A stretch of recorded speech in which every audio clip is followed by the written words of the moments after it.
we can move forward. Okay. And we are recording and transcribing, so you are ready to go, Mr. Chairman. All right. Well, yeah, thank you very much. And one for meeting of the Fairfax County Agricultural and Forestal District Advisory Committee. My name is Andrew Painter, and I am the chairman of the committee. And I think we should go ahead and start with roll call. And Kelly, I don't know if you've got the list of all the members, if you want to call roll. Sure. All right. Chairman Andrew Painter. I'm here, present. Gifford Hampshire. Here. Hugh Newcomb. Jay Doshi. Present. Stanley Franklin. Eric Cox. Present. Kenneth Strafer. Jeff Parnes. Attending. Supervisor Kathy Smith. Here. Right. And our last is Charlie Nichols, but it's my understanding he is excused for travel, but he is not here, correct? Yes, I think that's correct. All right. All right. So we have a couple items on the agenda today. First, old business, the January 24th, 2024 meeting minutes. Ms. Atkinson, I believe those were circulated in advance, and hopefully people have had a chance to review those. But be happy to entertain a motion to accept the meeting minutes as presented. All right. Second. Mr. Parnes, second by Mr. Doshi. Any discussion on the motion? All in favor signify by saying aye. Aye. Aye. Any opposed? All right, that motion will carry. Next, new business. We will have a renewal for one local A&F district, Ma Properties. And I will turn it over to Ms. Atkinson to introduce our staff project planner on this.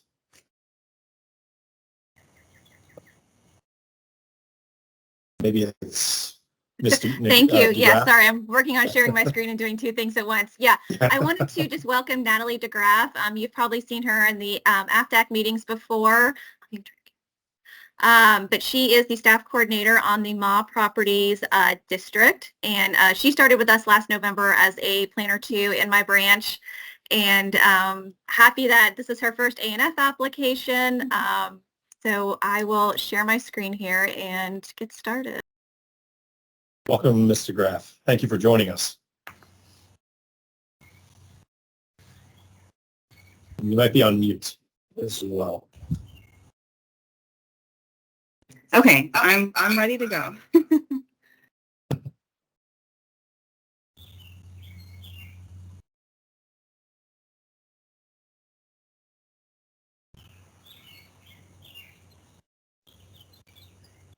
All right, thank you, Mr. Chairman. My name is Natalie DeGraff from the Department of Planning and Development. Echo. I know, we're working on it. Thank you. Can you guys hear me? We can. Okay. Start over. Yeah.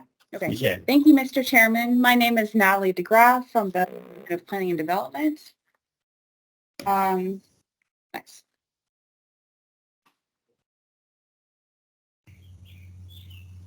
So this application requests establishment of the Ma Properties Local Agricultural and Forestal District for an 8-year term. The 68.06 acre property is in the Springfield District. The subject property was previously in an agricultural and forestal district, originally approved in 1990. However, this district expired on March 2nd, 2023.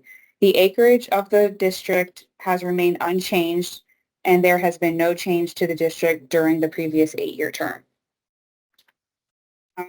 The property is zoned residential conservation and is in the Water Supply Protection Overlay District.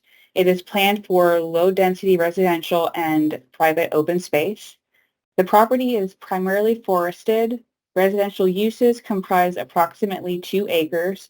This site is located entirely within the Johnny Moore Creek watershed and contains floodplain, RPA, and EQC on the eastern and western portions of the property. A soil and water quality conservation plan is not required since no agricultural uses are being conducted on the property. However, 3 recommendations were provided, which include RPA enhancement, invasive species mitigation, and deer management practices. The area forester visited the property and recommends the applicant continue following the recommendations from the previous plan. The application satisfies all applicable Group A criteria and 3 Group B criteria. Staff recommends approval of the application subject to the proposed ordinance provisions. I would be happy to answer any questions. Thank you. All right, well, thank you very much, Mr. Graff. I'm not sure if anybody from the Northern Virginia Soil and Water Conservation District is here. I think Heather Hunter-Nichols is here, if she cares to elaborate, or anybody from the Department of Forestry. But Ms. Hunter-Nichols, I don't know if you want to say anything. No comments to add. Thank you. Anybody from the Department of Forestry at all? Jacob Zelinsky here. I don't think I have any comments to add either. All right. Thank you very much, Mr. Zelinsky. Any questions of staff at all before we turn it over to see if there's a representative of the applicant at all?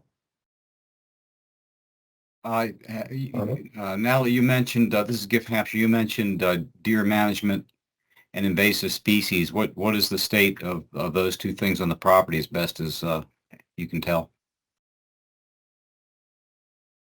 Is there a problem with deer and invasive species now?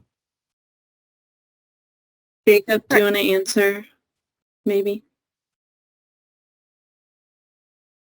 Yes, I can cover that. So there's a large portion of the roadside area has a large prominence of an autumn olive. There's also a neighboring property that has some bamboo, but that's kind of being held off by power line easement.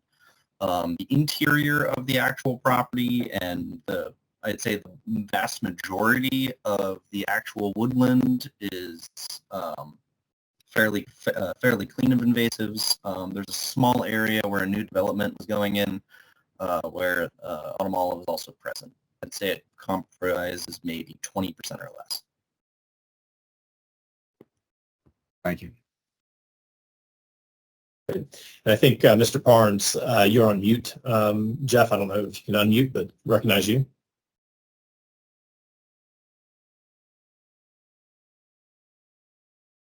Jeff, I think you're muted. There you go. So the question is, do you have a reason, do we have a rationale for why they went out of the district and then back in? Does that have any implications tax-wise, rebate-wise, or financial-wise? I can speak to why. The district expired, so they're coming back in as a new application. They're coming back in the program. There haven't been any changes to the property since the last application period, and I would defer to Dan Mold from DTA on any tax implications. They were out of the program for 1 year and paid market rate taxes for 2023. Okay. There's a give back program that within 4 years of a plan, if you develop the land, does the interruption make a difference in that give back? Are you talking about the rollback taxes? Yes. They did not pay any rollback taxes. Well, I know they didn't develop it, but since they were out for a year and then within a year of free paying the market rate, how does that work back for the 4 year, that rollback period? I believe the district expired, so there were no rollback taxes, and they would have been free to have developed the property without any rollback penalty. But now that they are coming back in seeking to reestablish the district, the clock will reset again for another 8-year term, and they will be liable for rollback taxes if they seek to subdivide it or develop it within that 8-year term. I don't know, Mr. Mold, if that's accurate or not. But That's correct. So each 8-year period stands on its own. So when they expired, they were free to do whatever they wanted for that 1 year. Now that they're coming back in, they'll be held to the requirements again. Okay, thank you. Just curious. Appreciate it. Any other questions for from members of the committee for staff? So I'll turn it over and see if we have anybody from the Ma family or representative of the applicant that wishes to speak at all. Anybody? Okay. Well, seeing none, then I will entertain a motion. if Sorry, there's no further discussion. I'm pretty on this. sure. Oh, yes. I'm pretty sure someone is trying to speak. I think their audio's not working, so let me Okay. address that. They can't hear Mom. We're happy to wait. No problem. Give us a sec. I'm just relocating my laptop. Sure. No problem at all. And while we're waiting, I would like to welcome Supervisor Kathy Smith to the board. It is, I think it is the first time that we have had a sitting member of the Board of Supervisors join our august body. She is the vice chairman of the board, and she is also the chair of the Land Use Policy Committee for the board as well. So it's a pleasure to have you here, Supervisor Smith. Thank you. I'm looking forward to working with all of you. Likewise. Okay, so we'll turn it back over to the applicant. Good afternoon. Thank you for joining us. Hello, this is Joan Pierre, the managing partner. I would like to address the question that was posed earlier about why we missed a year. Quite frankly, it was due to Alzheimer's disease. We failed to get a reminder notice, and both my husband and I are octogenarians, and I kept prodding him about it, and he kept saying, we're doing this in 2005. And being somewhat skeptical, several months back, around Thanksgiving, as I recall, I took a look at the papers and said, guess what, darling? We're a year behind. So that is the reason why we missed a year. We have nothing to do with development. We are, I would say, unenthusiastic about development in our area. We understand there is a lot of development next door and what have you, and we have had nothing to do with that. We have been approached on multiple occasions, almost weekly, by outfits unknown to us to acquire the property, I suspect for development. And so we are committed. I have here with me today the other partners, both of my sons and my husband. And I think the next generation is also not enthusiastic about development. I would just like to say that I am fortunate enough to have this property now because of the foresight of my parents. We were immigrants from China and came to this country in 1950 under dire circumstances where we were under penalty of death from the Chinese communists. We very much value ownership in the land and the being part of the country that embraced us. I myself was a public servant in the Department of Defense for 53 years. We have great love for the country and the land. Right. Thank you. Thank you very much for that. And I appreciate the work that you all have done to preserve this property the way it is. It's when you get into this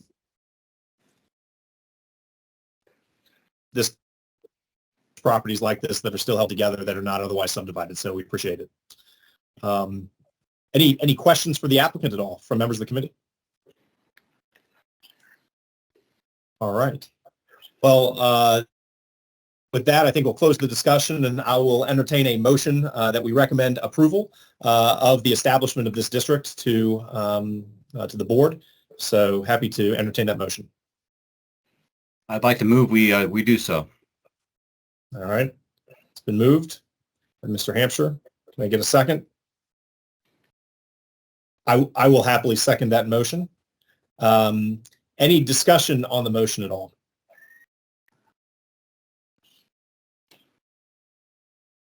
Saying aye? Aye, or hold up your hand. And everyone might be, there you go. Thank you. Any opposed? All right. That motion will carry. Congratulations, Ms. Pierre, and we look forward to seeing you again in the future, and you're on your way to the Planning Commission. So Thank you so much. All right. Hi, Mr. Chairman, I had Yes, a snafu. Can you Yes. confirm who seconded that motion, please? I seconded the motion. Thank you. Certainly.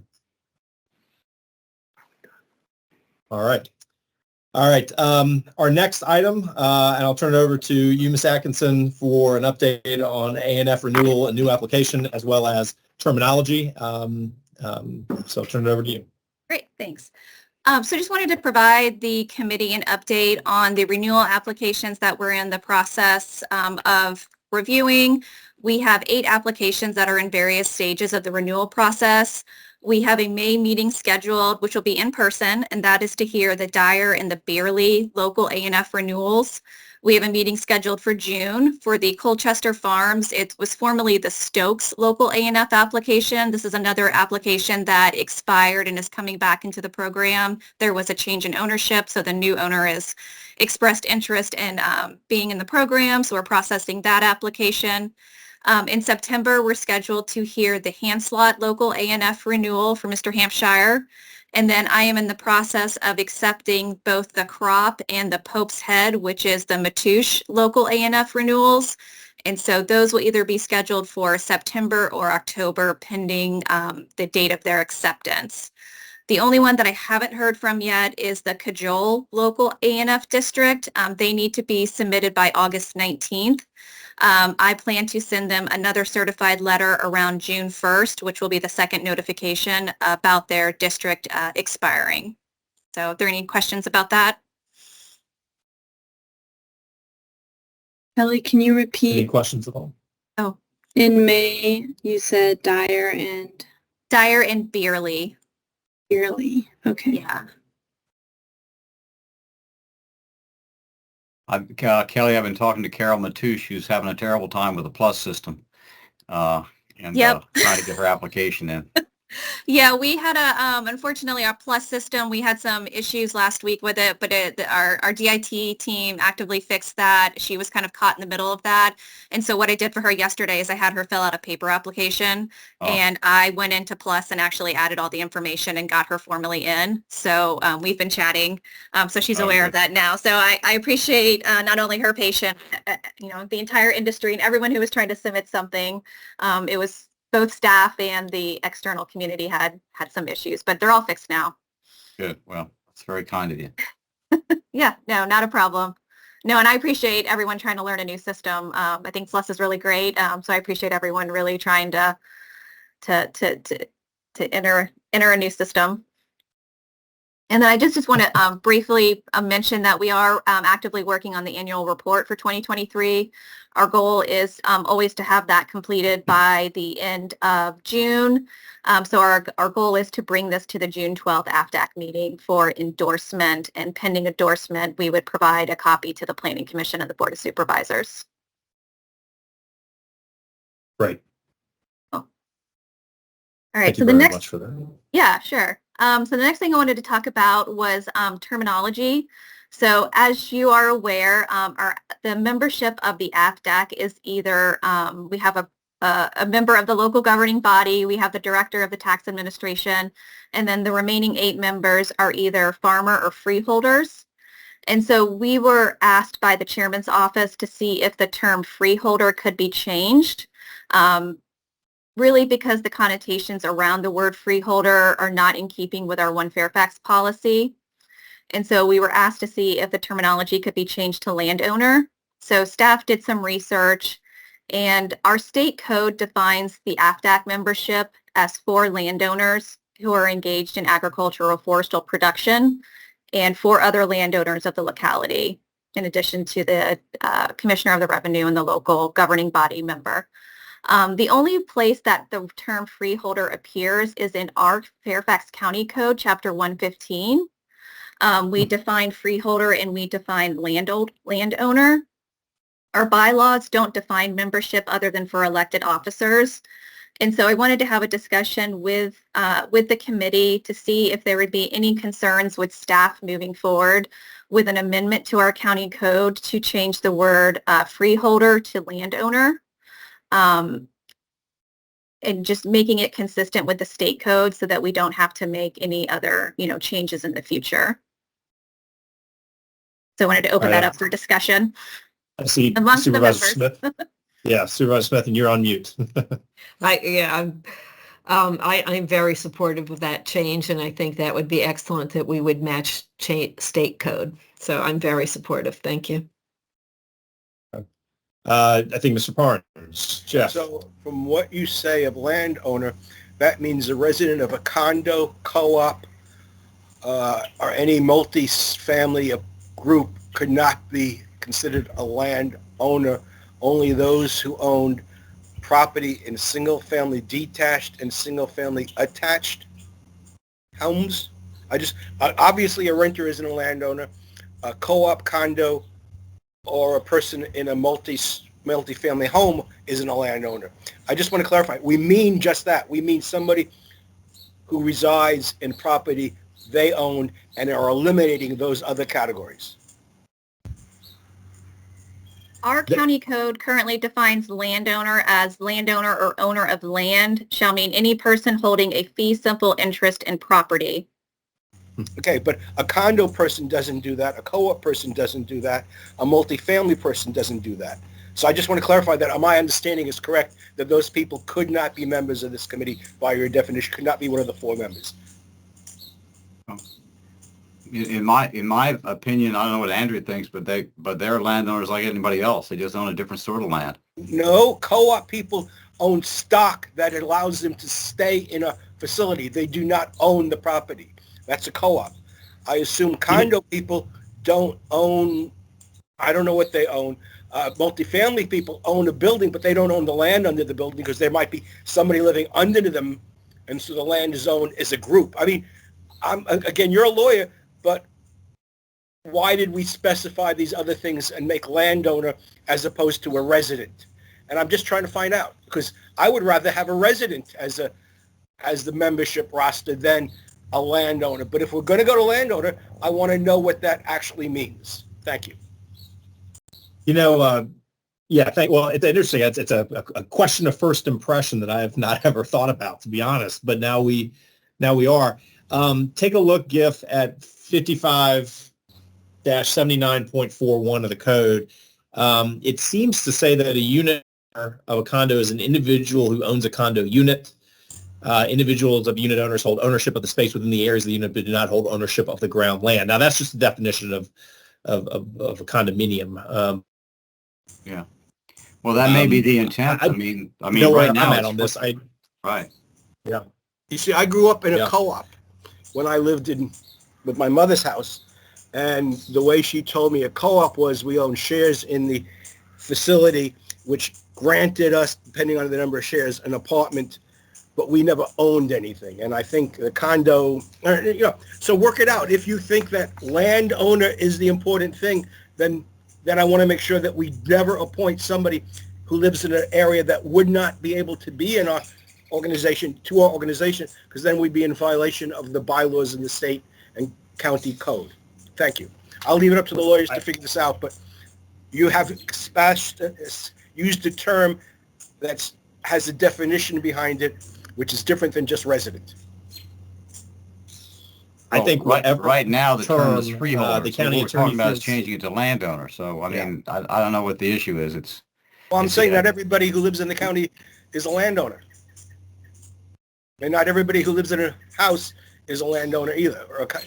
But work it out.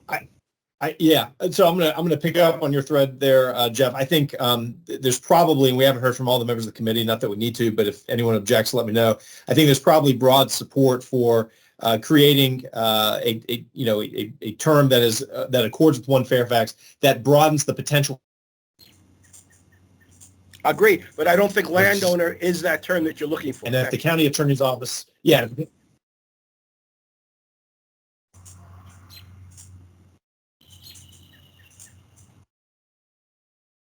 go along with, I think that's fine.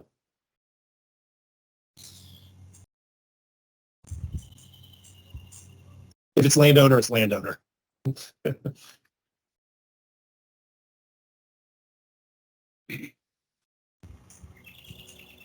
we having sound problems? Kelly, did you get that at all? I was wondering if I was the only one who maybe missed part of what you said. Okay, I think other people may have missed the last part of what you said, Andrew. Okay.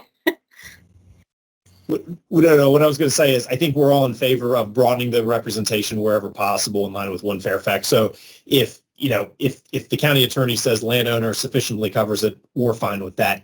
If you want to raise the issue with the county attorney's office and just see what comes out of it, then that's fine too. But we're not going to stand in the way of again, whatever term everyone decides at the county attorney's office covers it. We're fine with it. Agreed. I just want to make sure we understand what that means as opposed to a resident. Thank you. Yeah. It's fine. Kelly, were you able to get that, or did I lose you again? No, Okay. no, we got it. Yeah. No, I think I understand what everyone's saying, and so my next steps I will follow up with the chairman's office on the results of this conversation with my director as well, and we can provide the committee with an update and next steps at the next meeting if that works. And in the meantime, I can ask OCA to just clarify the landowner versus resident. I can have a conversation with them. Thank you. You're welcome. Thank you Great. guys for entertaining Thank you very much. the conversation. So I think next on our list is a closed session. So we would ask anyone who's not a member of AFDAC for us to say our goodbyes. Is there anyone here for public comment, though? Want to ask? See anybody? Okay.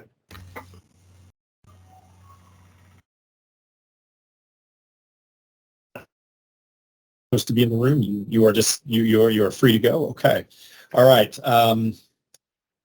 So I am going to move that the Fairfax County Agricultural and Forestal District Advisory Committee go into closed session. Seconded. -3711A1 for the, well, I have to finish the motion. For the purpose of discussion and consideration of prospective candidates for appointment to the committee. The specific subject matter to be discussed involves the membership of 2 current members and their potential replacements and the consideration of the bylaws of the committee with regard to, or in regard to, their proposed appointment. That's my motion. Mr. Parnes, discussion. All in favor? Aye, or hold up your hand. Aye.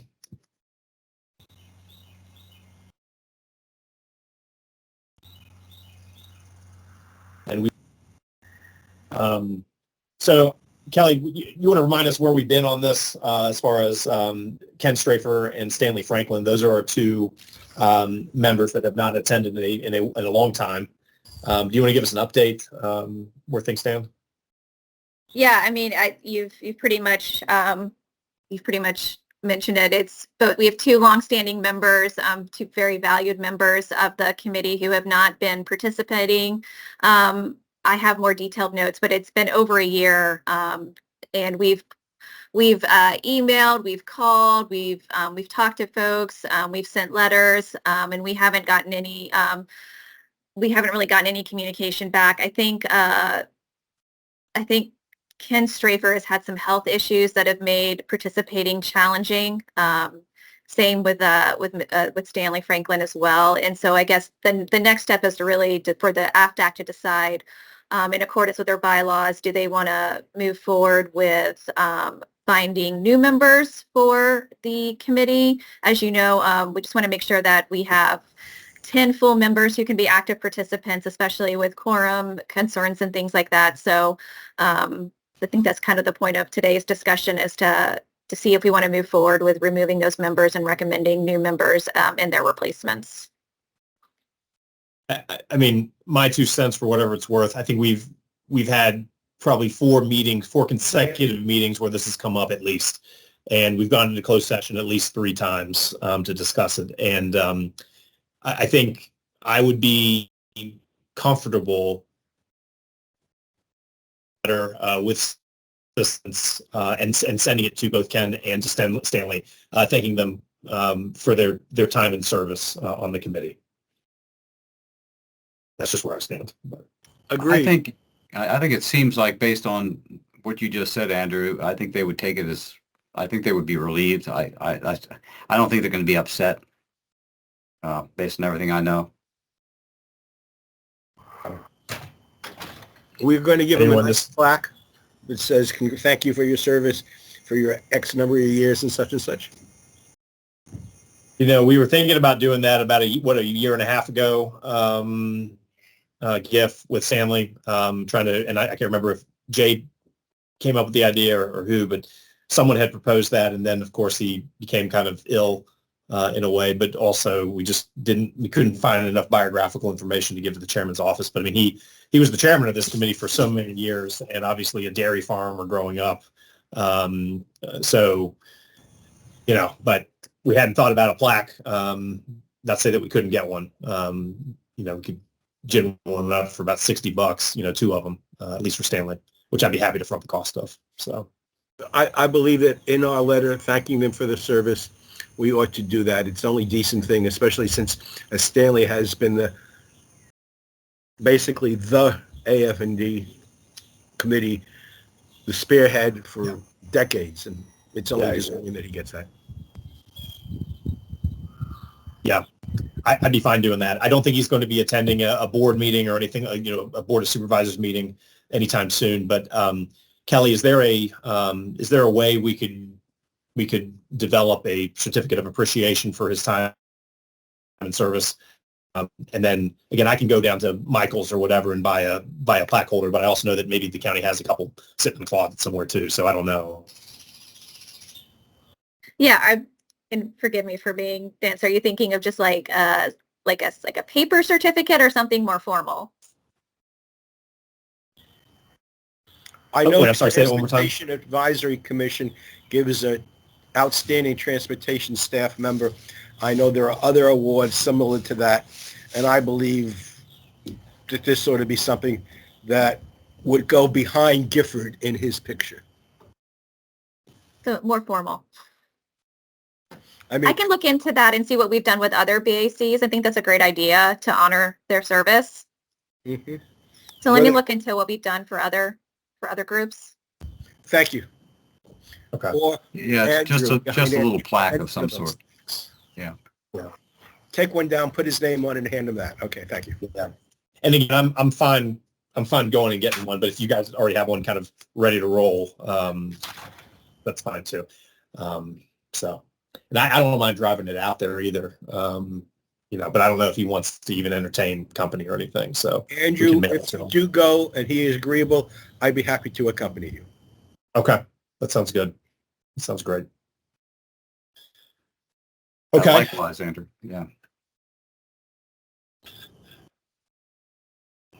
So I believe, I believe the next step is when we send the letter and they are, you know, officially removed from the committee, our process would be to let the clerk's office know that there's 2 vacancies on this committee. Stanley was listed as a hopefully soon to be landowner versus freeholder, and Ken was a farmer representative. And so, you know, we can provide the clerk's office with some names if you guys have some in mind. But that would be the next step. Okay. Since they are appointed by the board. Yeah. I think, have we had any luck in reaching out to other farmers or anyone at all?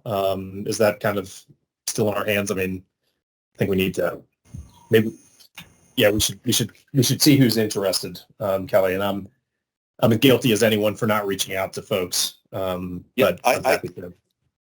Well, I've got one name, a farmer who's in the A&F district here in the county that's very interested, Lorenzo Gibbs. I just floated the idea. I said, would you be interested? He said he'd be very interested. So that's one name. That's great.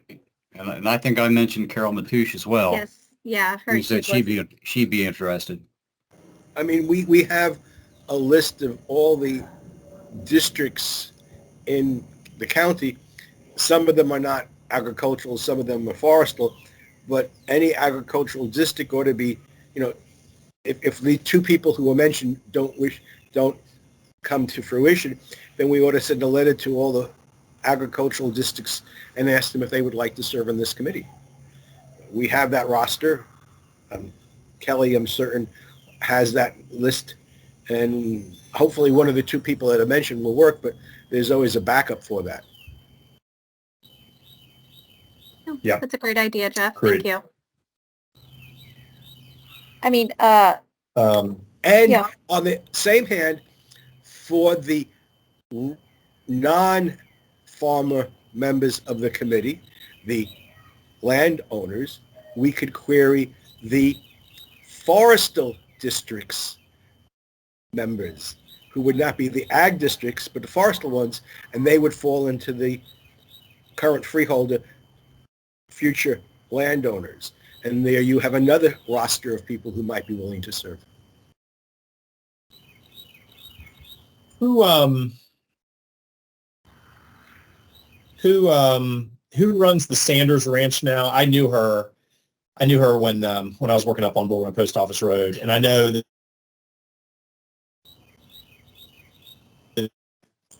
property down there, and maybe someone from them would be interested in serving. But Supervisor Smith, I don't know if you know her, Kelly, if you know her at all, but I know. I ran into them in a funeral a few years ago. I know when Mr. Sanders came through the process a year or two ago, his daughter was part of it. And I believe Sophia had mentioned that she might be a good candidate. I know Mr. Whitney's son up in the Drainsville district, he was also part of the renewal process a couple years ago and was really interested in the program. So he's another option as well. So I think we definitely have some names. Well, let's I think it's just following up with folks to see if they're interested. Okay. So our next meeting is supposed to be on May 15th. Why don't we do this? Why don't, Kelly, I can work with you. I can gin up and I'm sorry, I have my, the letter to Stanley and to Ken, and I can also work with you on the plaque. Just get back to me and let me know what you guys do for that or certificate. And then why don't we each, Eric, Giff, why don't we just sort of firm up Lorenzo Gibbs, Carol Matouche, and I'll reach out to the Sanders family too. And I'll reach out to Joan Richardson, who I used to work for, and just see if she's got any thoughts at all as well. And then let's come back on May 15th. We'll go in closed session one more time, talk about the potential new members, and then we'll alert the clerk's office with the list of potential members to join. But we'll be done with it. Okay. And Andrew, I know I had sent you some draft letters before. I've got them. Okay. And I'd recommend putting, effective this date, just so that's clear with the clerk's office when their date is ending. Okay. Okay. I will. I'll run it by the members of the committee. They're here too. Just so you can see, maybe there's some, maybe you want to add something to it. I don't know.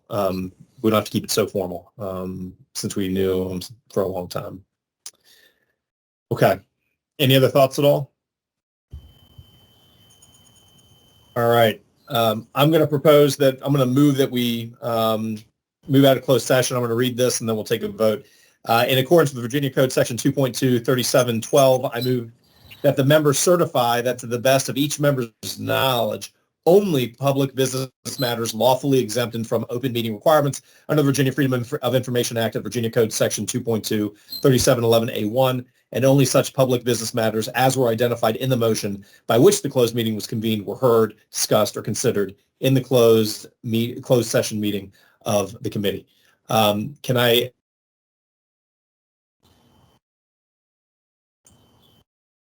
It froze up. Yeah, frozen up. Okay. See, says he has seconded that. Any discussion? All right. All in favor signify by saying aye or holding up your hand. Aye. And all right. Any opposed? Okay. So we are back into open session. And I would just note again that our next meeting is May 15, 4 o'clock p.m. in the Heritage Building. This will be in person. So no exceptions. Got to be there. I'll be taking attendance, walking around with the clipboard. So, all right. Well, thank you all, and we'll adjourn as of 4:45. So enjoy the spring, and we'll see you in May. Enjoy. Thank you.